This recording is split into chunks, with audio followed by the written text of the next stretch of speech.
Les jours sombres du colonisé. Au fil des jours et des semaines qui passaient, Samba reprenait progressivement ses anciennes habitudes de vie dans le morne village de Diobenpey. Mais, vu les séquelles de la guerre sur sa personne, il ne pouvait plus vaquer à ses occupations comme naguère, porter fougueusement de lourdes charges, monter à cheval et galoper avec prestance, passer de longues heures sous le soleil à labourer un vaste champ à l'hilaire, forçant l'admiration de tous, et surtout de la gent féminine. Aussi faisait-il des pieds et des mains, en se rendant fréquemment dans la capitale du cercle du Cayor, pour démêler les chevaux administratifs de la médaille militaire, de la pension et du poste de travail qui lui avait été promis en France, peu avant le sanglant épisode du camp de Thiaroye. À l'heure de la victoire, quelques mois après le succès retentissant du débarquement allié de Normandie du 6 juin 1944, les soldats noirs valides ou blessés libérés des fronts Stalag, ainsi que ceux qui étaient toujours au combat, avaient été manu militari rassemblés pour être rapidement rapatriés dans leur colonie d'origine, à partir de Bordeaux et Marseille, via Dakar. L'impression était que l'on voulait blanchir les troupes, effacer des tables et des mémoires la participation noire à la libération de la France du joug nazi.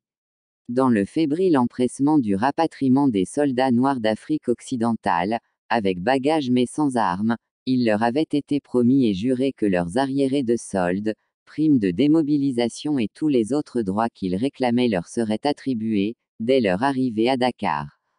Débarqués le 21 novembre 1944 au port et de suite parqués au camp de Thiaroye, Samba et ses frères d'armes que l'administration militaire entendait immédiatement disperser aux quatre vents des colonies, refusèrent de quitter la capitale fédérale sans leur dû. Bravant l'autorité, ils séquestrèrent un général, dans la journée du 30 novembre, pour avoir gain de cause. Les représailles furent terribles. Dans la matinée du 1er décembre, le camp fut assailli par 2 bataillons français lourdement armés et 3 compagnies indigènes commandées par des sous-officiers, tous métropolitains. Des dizaines de tirailleurs sans défense, parce que désarmés depuis leur départ de France, furent massacrés dans cette foudroyante attaque surprise. Le carnage donnait la pleine mesure du cynisme d'un colonisateur exigeant du colonisé le meilleur de lui-même jusqu'au sacrifice suprême, et qui, en retour, rechignait à lui concéder la moindre parcelle de droit, à moins qu'il ne l'arrachât en payant le prix du sang. Samba avait, sans doute, dû son salut à la difficulté qu'il avait à se mouvoir, du fait de son invalidité partielle. Dans la débandade générale qui suivit l'assaut, il était resté couché sur son lit picot, attendant sereinement la suite des événements. C'est dans cette atroce tuerie que Moussa de Iabouri, Niokor de Iamarem et Birima de Iadior succombèrent. Ils avaient survécu aux rigueurs du climat européen et aux ravages de la guerre. Ils étaient parvenus tout près du seuil de la case des femmes qui les avaient mis au monde et de celles dont ils étaient les époux.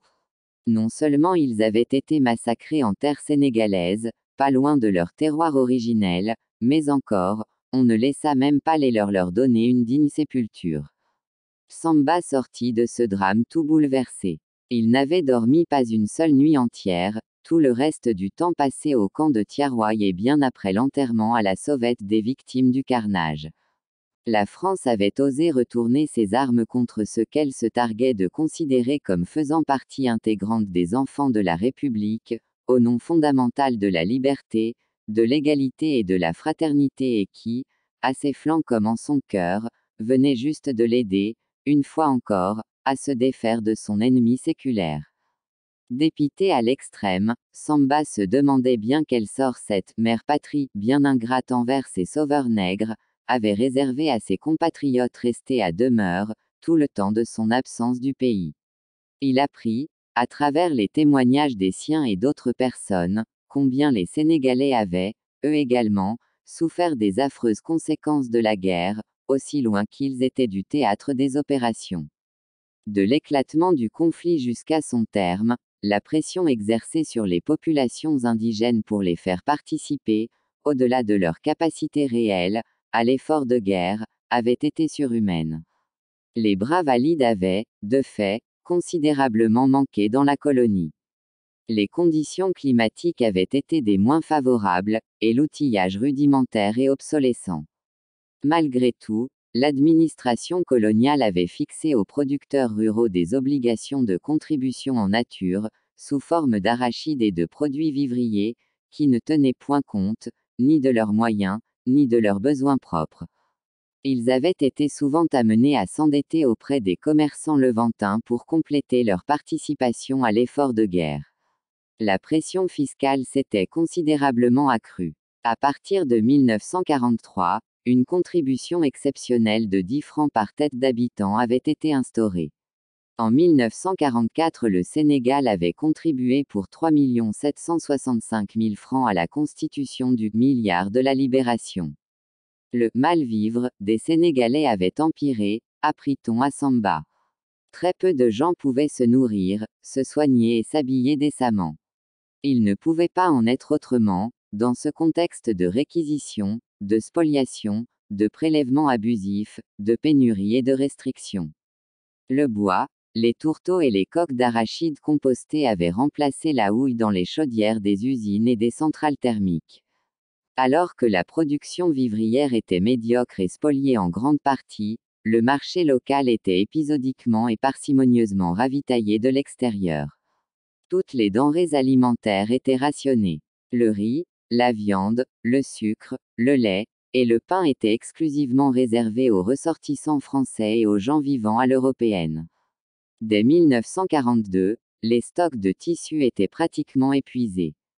Dans les villes, les rebuts vestimentaires militaires étaient très prisés. Nombre de citadines avaient abandonné les robes longues pour des shorts, et des corsages couvrant tout juste les poitrines. Le rétrécissement des shorts avait amené, en 1942, le pouvoir colonial à interdire leur port, pour manque de décence. Des indigents profanaient des sépultures pour récupérer des costumes européens ou de précieux mètres de percale. Dans les campagnes, on en était même arrivé à tailler des habits dans des sacs de jute ou de sisal. Le marché noir fut partout de mise. Ceux qui avaient des connaissances bien placées et assez d'entre-gens pour se procurer des cartes ou tickets de rationnement en avaient profité pour se procurer beaucoup de marchandises et les revendre, sous le manteau, à des prix astronomiques. Les médicaments les plus ordinaires, comme la quinine, manquaient. La malnutrition, l'insalubrité et les privations de tous ordres avaient accru la vulnérabilité des populations.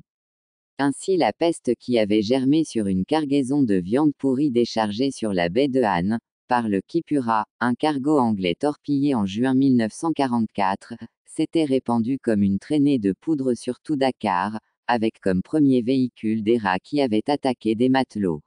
On avait dénombré 1 millier de morts du côté des indigènes, et une douzaine seulement chez les Européens. L'on informa également Samba des sombres jours et nuits vécus par les populations dakaroises, 5 mois après que son contingent avait embarqué du port de Dakar pour la France. Cela avait commencé à l'aube du 22 septembre 1940, quand le général Charles de Gaulle, fort de 3 bâtiments de guerre des forces françaises libres escortés par des cuirassés et croiseurs britanniques sous le commandement de l'amiral John Cunningham vint au large de Dakar, sommer le gouverneur général Pierre Boisson de se rallier à la cause de la résistance, pour que la contre-offensive fût menée à partir du Cap-Vert. Ni cette injonction, ni les tracts largués sur Dakar pour sensibiliser et préparer les populations majoritairement analphabètes aux risques encourus, n'eurent d'effet sur les autorités coloniales. Elles étaient restées intraitables. Elles avaient surtout été irritées et offusquées par les Britanniques qui, dans l'ultimatum qu'ils leur avaient lancé, dans la nuit du 22 au 23 septembre, leur prêtaient l'intention de livrer traîtreusement leurs arsenaux aux Allemands aux ordres de qui les vichistes étaient. Dakar avait tiré le premier, pour manifester sa défiance, le 23 septembre, aux environs de 10 heures du matin. La riposte avait été immédiate, par une pluie de bombes tombant sur la zone de l'arsenal de la marine et alentour.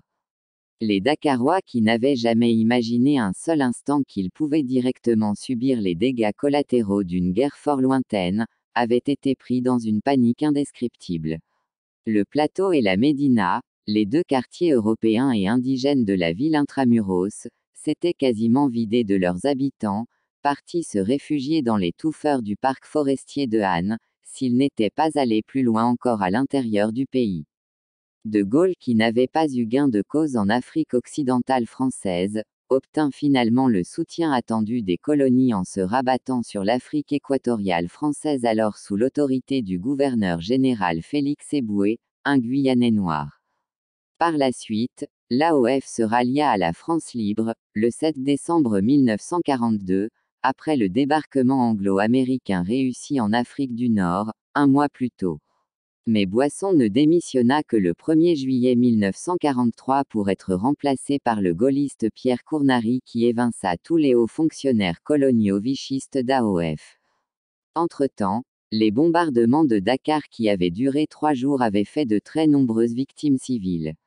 Nul ne peut échapper à son destin, avait sentencieusement dit Samba, quand on lui fit le macabre bilan de cette ubuesque histoire de « Français se battant contre des Français » bien loin du front véritable. Il pensait à ce qu'il avait lui-même vécu en France, à sa part de guerre.